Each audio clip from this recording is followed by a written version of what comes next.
ಆತ್ಮೀಯ ವೀಕ್ಷಕರೇ, welcome to ಆರಾಧ್ಯಾಸ್ TV. ನಾನು ನಿಮ್ಮ ಸುನೀಲ್ ಆರಾಧ್ಯ. ಪ್ರಿಯ ವೀಕ್ಷಕರೇ, ನಮ್ಮ ಚಿಕ್ಕಬಳ್ಳಾಪುರದ ನಗರಸಭೆಯವರು ಈ ಬೀದಿಗಳಲ್ಲಿ ಎಲ್ಲಂದರಲ್ಲಿ ಕಸ ಎಸೆಯೋ ಪುಣ್ಯಾತ್ಮರಿಗೆ ಅಂತಾನೆ ಒಂದು ಚೇತೋಹಾರಿ ಕಾರ್ಯಕಲ್ಪಕ್ಕೆ ಕೈ ಹಾಕಿದ್ದಾರೆ. ಅದರ ಕುರಿತು ಇದೊಂದು ಸಣ್ಣ ವರದಿ. ಏನು ಮಾಡೋದು, ನಮ್ಮ ಜನಕ್ಕೆ ಎಷ್ಟೇ ಹೇಳಿದರೂ ಅವರವರ ಮನೆಗಳ ಮುಂದಕ್ಕೆ ವಾಹನಗಳನ್ನು ಕಳಿಸಿದ್ರು, ಆ ವಾಹನಗಳಿಗೆ ಕಸ ಕೊಡೋಕ್ಕೂ ಮೈಭಾರ ಪಾಪ. ಅರೆ ಯಾರು ಹೋಗ್ರಿ, ಮನೆಯಿಂದ ಹೊರಕ್ಕೆ ಹೋಗಿ ಆ ವಾಹನಕ್ಕೆ ಕಸ ಕೊಡೋದು ಸುಮ್ಮನೆ ಟೈಮ್ ವೇಸ್ಟು. ಹೇಗೋ ಕೆಲಸಕ್ಕೋ ಇನ್ನೊಂದಕ್ಕೋ ಹೊರಗಡೆ ಹೋಗ್ತೀವಲ್ಲ, ಆಗ ಕಸವನ್ನೆಲ್ಲ ಗಂಟು ಕಟ್ಟಿ ಎಲ್ಲೋ ಒಂದು ಕಡೆ ಎಸೆದ್ರೆ ಆಯಿತು ಅನ್ನೋ ಮನೋಭಾವನೆಯಿಂದ ಇನ್ನೂ ಎಷ್ಟೋ ಜನ ಹೊರಕ್ಕೆ ಬಂದಿಲ್ಲ ಪಾಪ. ಇದರಿಂದ ರಸ್ತೆಗಳಲ್ಲಿ ಎಲ್ಲಂದರಲ್ಲಿ ಕಸದ ರಾಶಿ ಕಾಣೋದು ಸರ್ವೇ ಸಾಮಾನ್ಯ ಆಗೋಗ್ಬಿಟ್ಟಿದೆ ಚಿಕ್ಕಬಳ್ಳಾಪುರದಲ್ಲಿ. ಸೊ ಈ ಕಸದ ರಾಶಿಯನ್ನೆಲ್ಲ ಸ್ವಚ್ಛ ಮಾಡಿ ಮಾಡಿ ಸಾಕಾಗಿ ಪಾಪ ನಮ್ಮ ನಗರಸಭೆಯ ಅಧಿಕಾರಿಗಳು ಮತ್ತು ಕಾರ್ಮಿಕ ವರ್ಗ ವಿನೂತನ ಕೆಲಸವೊಂದಕ್ಕೆ ಕೈ ಹಾಕಿದ್ದಾರೆ. ಅದೇನು ಅಂದರೆ, ನಮ್ಮ ಅತಿ ಬುದ್ಧಿವಂತ ಜನ ಕಸ ಹಾಕೋರಿಗೆ ಮಾತ್ರ ಹೇಳ್ತಿರೋ ಮಾತಿದು, ಬೇರೆ ಯಾರು ಫೀಲ್ ಆಗಬೇಡಿ ದೇವ್ರುಗಳೇ. ಎಲ್ಲೆಲ್ಲಿ ಕಸದ ರಾಶಿ ಹಾಕ್ತಿರ್ತಾರೋ ಆ ಜಾಗಗಳನ್ನೆಲ್ಲ ಬ್ಲ್ಯಾಕ್ ಸ್ಪಾಟ್ ಅಂತ ಗುರುತಿಸಿ ಅಂತಹ ಜಾಗಗಳನ್ನು ಅಂದರೆ ಅಂತಹ ಸ್ಥಳಗಳನ್ನು ಅಂದವಾಗಿ ಸಿಂಗರಿಸೋ ಕಾರ್ಯಕ್ರಮ ಇದು. ಸುಣ್ಣ ಬಣ್ಣ ಬಳಿದು ಟೈರು ಇಟ್ಟಿಗೆ ಅಂತ ಇಟ್ಟು ಒಟ್ಟಾರೆ ಆ ಕಸ ಹಾಕುತ್ತಿರುವ ಸ್ಥಳವನ್ನು ಆಕರ್ಷಕವಾಗಿ ಮಾರ್ಪಡಿಸಿ ತನ್ಮೂಲಕ ಆ ಸ್ಥಳಗಳಲ್ಲಿ ಕಸ ಹಾಕಲು ಮನಸ್ಸು ಬಾರದ ರೀತಿ ನಿರ್ಮಾಣ ಮಾಡುವ ವಿನೂತನ ಕಾರ್ಯ ಮಾಡುತ್ತಿದ್ದಾರೆ ನಮ್ಮೂರಿನ ನಗರಸಭೆಯವರು.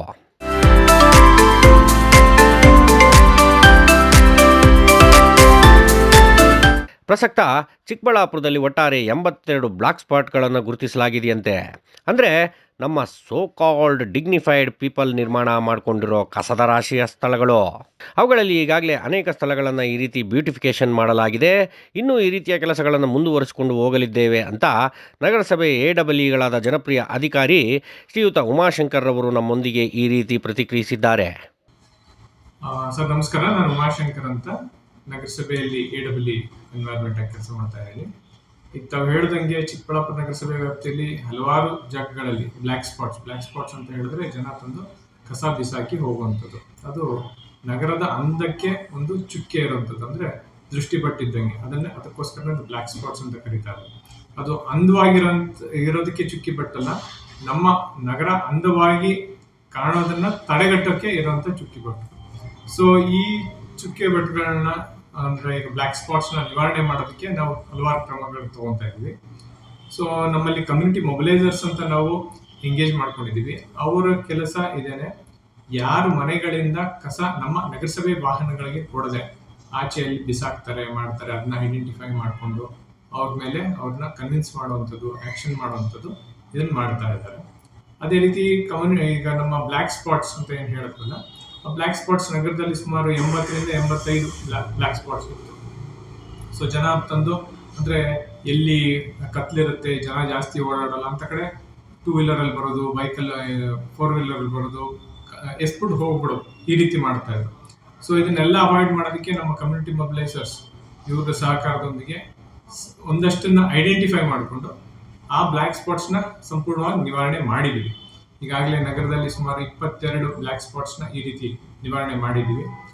ನಿವಾರಣೆ ಮಾಡಿ ಅಂದ್ರೆ ಅಲ್ಲಿ ಕಸನ ಸಂಪೂರ್ಣವಾಗಿ ತೆಗೆಸಿ ಆ ಜಾಗನ ಬ್ಯೂಟಿಫಿಕೇಶನ್ ಮಾಡಿಸ್ತಾ ಇದ್ವಿ. ಬ್ಯೂಟಿಫಿಕೇಶನ್ ಅಂದ್ರೆ ಅದು ಮೂಲ ರೂಪ ಏನಿತ್ತಲ್ಲ ಅದನ್ನ ಭಿನ್ನವಾಗಿರುವಂಗೆ. ಸೊ ಇನ್ ಕೇಸ್ ಕಸ ಅಲ್ಲ ಹಾಕೋಕ್ ಬಂದವ್ರಿಗೂ ಸಹ ಇದೇನಪ್ಪ ಏನೋ ಟ್ರಾನ್ಸ್ಫಾರ್ಮ್ ಆಗಿದೆ, ಇದು ಚೇಂಜ್ ಆಗಿದೆ ಅನ್ನೋ ಒಂದು ಮನೋಭಾವ ಬರಲಿ ಅಂತ.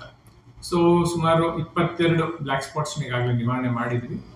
ಇನ್ನು ಫೆಬ್ರವರಿ ಮಾರ್ಚ್ ಎಂಡ್ ಒಳಗೆ ಇನ್ನೂ ಸುಮಾರು ಒಂದು 30 ಬ್ಲ್ಯಾಕ್ ಸ್ಪಾಟ್ಸ್ ನ ನಿವಾರಣೆ ಮಾಡಿಸಿ ಆದಷ್ಟು ನಮ್ಮ ನಗರನ ಬ್ಲ್ಯಾಕ್ ಸ್ಪಾಟ್ ಮುಕ್ತ ನಗರ ಮಾಡೋದಕ್ಕೆ ನಾವು ಹಣ ತೊಟ್ಟಿದ್ವಿ. ಸ್ವಚ್ಛ ಭಾರತ್ ಮಿಷನ್ ಅಡಿಯಲ್ಲಿ ಎಲ್ಲಾ ನಗರಗಳನ್ನು, ಭಾರತದಲ್ಲಿರುವ ಎಲ್ಲಾ ನಗರಗಳನ್ನು ಸುಂದರ ಮಾಡೋದಕ್ಕೆ ಅಥವಾ ಇನ್ನು ಕಸಮುಕ್ತ ಮಾಡೋದಕ್ಕೆ ಎಲ್ಲಾ ರೀತಿಯ ಅಭಿಯಾನಗಳು ನಡೀತಾ ಇದೆ.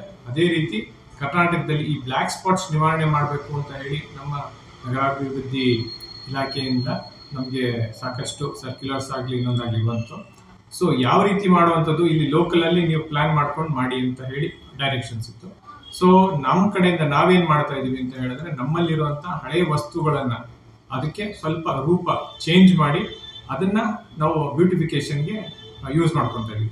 ತಾವು ಅಬ್ಸರ್ವ್ ಮಾಡ್ಬೋದು, ಸ್ವಲ್ಪ ಪೇಂಟ್ ಡಿಫ್ರೆಂಟ್ ಕಲರ್ಸ್ ಅಲ್ಲಿ ಪೇಂಟ್ ಆಗಿರುತ್ತೆ. ಮತ್ತೆ ಅಲ್ಲಿ ಪಾಟ್ಸ್ ಇಟ್ಟು ಗಿಡ ಹಾಕುವಂಥದ್ದು, ಹಳೆ ಟೈರ್ಗಳಿಗೆ ಪೇಂಟ್ ಹೊಡೆದು. ಸೊ ಆದಷ್ಟು ವೇಸ್ಟ್ ಆಗಿ ಬಿಸಾಕಿರುವಂಥ ವಸ್ತುಗಳನ್ನೇ ನಾವು ಉಪಯೋಗಿಸ್ಕೊಂಡು ಅದನ್ನು ಬ್ಯೂಟಿಫಿಕೇಶನ್ ಮಾಡ್ತಾ ಇದ್ದೀವಿ. ಇದೇ ಸಮಯದಲ್ಲಿ ಈ ಎಲ್ಲ ಕಾಯಕಲ್ಪಕ್ಕೆ ತಮ್ಮ ಹೆಗಲು ಮತ್ತು ಸಮಯವನ್ನು ಯಾವುದೇ ಎಕ್ಸ್ಟ್ರಾ ಇನ್ಕಮ್ ಇಲ್ಲದೆ ಕೇವಲ ಸಮಾಜದ ಒಳಿತಿಗಾಗಿ ಮತ್ತು ಅಧಿಕಾರಿಗಳ ಮೇಲಿನ ಗೌರವಕ್ಕಾಗಿ ಅವಿರತವಾಗಿ ದುಡಿಯುತ್ತಿರುವ ನಮ್ಮ ಪೌರ ಕಾರ್ಮಿಕರು ಮತ್ತು ವಾರ್ಡುಗಳ ಮೇಲ್ವಿಚಾರಕರನ್ನು ಗುರುತಿಸಿ ಅವರಿಗೊಂದು ಉಡುಗೊರೆಯೋ ಪ್ರಶಂಸೆಯೋ ನೀಡಬೇಕೆಂದು ಮಾನ್ಯ ಉಮಾಶಂಕರ್ರವರಲ್ಲಿ ನಮ್ಮ ತಂಡ ವಿನಂತಿಸಿಕೊಂಡಿತು. ಅದಕ್ಕೆ ಸಕಾರಾತ್ಮಕವಾಗಿ ಸ್ಪಂದಿಸಿದ ಅಧಿಕಾರಿಗಳು ಇಲಾಖೆಯಲ್ಲಿ ಚರ್ಚಿಸಿ ಖಂಡಿತವಾಗಲೂ ಆ ಕಾರ್ಯವನ್ನು ಮಾಡುತ್ತೇವೆ ಅಂದರು. ಕಡೆಯದಾಗಿ ಸರ್, ನಿಮ್ಮ ಪೌರ ಕಾರ್ಮಿಕರು ಮಾಡ್ತಾ ಇರ್ತಕ್ಕಂತಹ ಕೆಲಸ ಬಹಳ ಅಚ್ಚುಕಟ್ಟಾಗಿ ಮಾಡ್ತಿದ್ದಾರೆ ಮತ್ತು ಎಲ್ಲ ಕಡೆಗೂ ತಾವು ನುಗ್ಗಿ ಕೆಲಸ ಮಾಡುವಂಥ ಇನಿಷಿಯೇಟಿವ್ ಆಗಿ ಸ್ವಯಂ ಪ್ರೇರಿತವಾಗಿ ಕೆಲಸ ಮಾಡ್ತಾ ಇದ್ದಾರೆ ತುಂಬ ಚೆನ್ನಾಗಿ. ಆದರೆ ಅವರಿಗೆ ಸಾರ್ವಜನಿಕರ ಕಡೆಯಿಂದ ಕೆಲವು ಸಮಸ್ಯೆಗಳು ಎದುರಾಗ್ತವೆ. ಅದಕ್ಕೋಸ್ಕರ ನಿಮ್ಮ ಪೌರ ಕಾರ್ಮಿಕರಿಗೆ ನೀವು ಆತ್ಮಸ್ಥೈರ್ಯ ತುಂಬೋದಕ್ಕೋಸ್ಕರ ಏನಾದರೂ ಒಂದಷ್ಟು ಮೋಟಿವೇಶನಲ್ ಕಾರ್ಯಕ್ರಮ ಆಗಿರ್ಬೋದು, ಅಥವಾ ಅವರು ಪಬ್ಲಿಕ್ ಜೊತೆ ನಡ್ಕೊಳ್ಳೋಕೆ ಸಂಯಮದಿಂದ ನಡ್ಕೊಳ್ಳೋಕೆ, ಯಾಕಂದರೆ ಅವ್ರನ್ನ ಪ್ರವೋಕ್ ಮಾಡುವಂಥ ಕೆಲಸಗಳು ನಡೀತವೆ.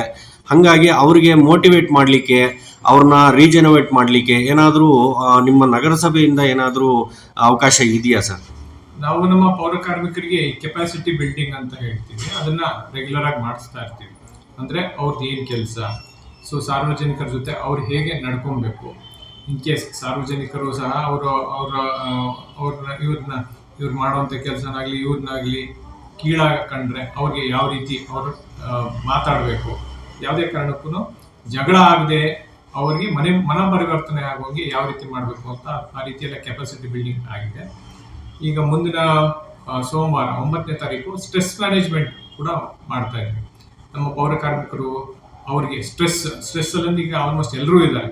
ನಮ್ಮ ಪೌರ ಕಾರ್ಮಿಕರು ಹೆಚ್ಚಿನ ಸ್ಟ್ರೆಸ್ ಅಲ್ಲಿ ಇರ್ತಾರೆ. ಸೊ 9ನೇ ತಾರೀಕು ಅದೊಂದು ಸೆಷನ್ ಇಟ್ಕೊಂಡಿದ್ದೀವಿ ನಮ್ಮ ಪೌರ ಕಾರ್ಮಿಕರಿಗೆಲ್ಲರಿಗೂ ಸ್ಟ್ರೆಸ್ ಮ್ಯಾನೇಜ್ಮೆಂಟ್.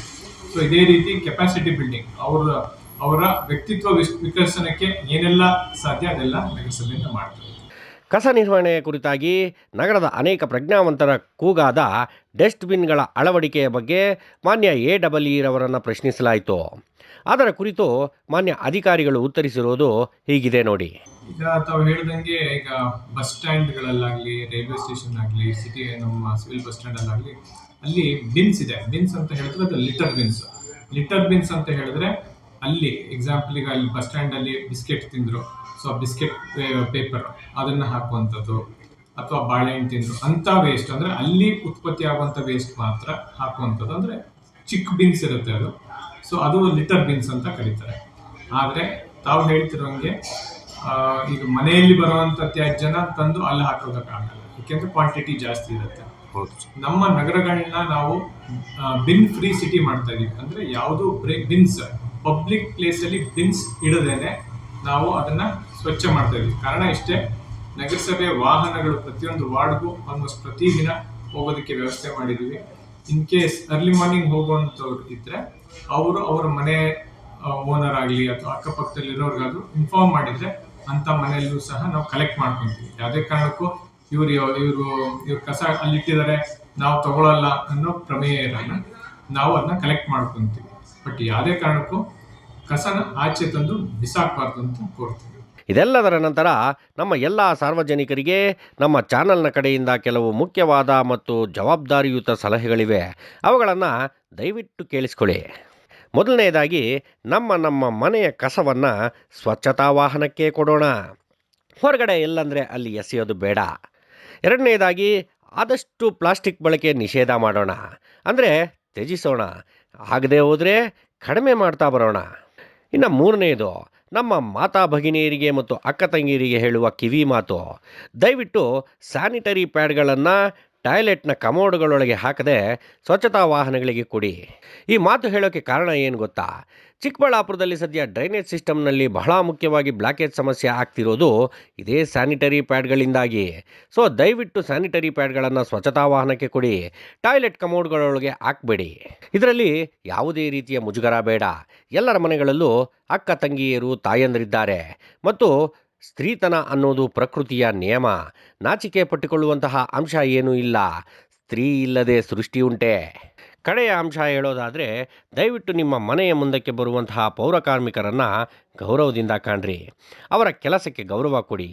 ಅವರನ್ನು ಕೀಳರಿಮೆಯಿಂದ ಯಾವತ್ತೂ ಕಾಣಬೇಡಿ. ಸುಮ್ಮನೆ ಯೋಚಿಸಿ, ಅವರೇನಾದರೂ ಒಂದು ವಾರನೋ ತಿಂಗಳೋ ಕೆಲಸ ಮಾಡದೆ ಹೋದರೆ ನಮ್ಮ ಮನೆಗಳ ಮತ್ತು ಊರಿನ ಪರಿಸ್ಥಿತಿ ಏನಾಗಬಹುದು ಊಹಿಸೋಕ್ಕೂ ಅಸಾಧ್ಯ ಅಲ್ವಾ? ಅವರು ನಮ್ಮಂತೆಯೇ ಮನುಷ್ಯರು. ಅವರಿಗೂ ಒಂದು ಜೀವನವಿದೆ, ಹೆಂಡತಿ ಮಕ್ಕಳಿರ್ತಾರೆ. ಅಷ್ಟಕ್ಕೂ ಅವರು ನಮ್ಮನ್ನು ಶುದ್ಧೀಕರಿಸಲು ಬಂದಿರುವ ಸ್ವಚ್ಛತಾಗಾರರು. ವಾಸ್ತವಕ್ಕೆ ನಿಜವಾದ ಕಸದವರು ನಾವು. ದೌರ್ಭಾಗ್ಯ ನೋಡಿ, ಅವರನ್ನು ಕಸದವರು ಅಂತೀವಿ. ಹೇಸಿಗೆ ಮಾಡಿಕೊಂಡ ಎಳೆಯ ಮಕ್ಕಳನ್ನು ತಾಯಿ ಯಾವುದೇ ಬೇಸರ ಇಲ್ಲದೆ ಸ್ವಚ್ಛ ಮಾಡಿದ ರೀತಿ ಇಡೀ ಸಮಾಜದ ಹೇಸಿಗೆಯನ್ನು ಯಾವುದೇ ಬೇಸರ ಇಲ್ಲದೆ ಸ್ವಚ್ಛ ಮಾಡೋ ತಾಯಿಯ ಮನಸ್ಸಿನ ಕಾರ್ಮಿಕರು ನಮ್ಮ ಪೌರ ಕಾರ್ಮಿಕರು. ಸೊ ನೀವು ಗೌರವ ಕೊಡದೆ ಹೋದರೂ ಪರವಾಗಿಲ್ಲ, ಅವರಿಗೆ ಅಪಮಾನ ಮಾತ್ರ ಮಾಡಬೇಡಿ. ಇದು ನಮ್ಮ ವಿನಯಪೂರ್ವಕ ವಿನಂತಿ. ವಂದನೆಗಳೊಂದಿಗೆ ಸುನೀಲಾರಾಧ್ಯ.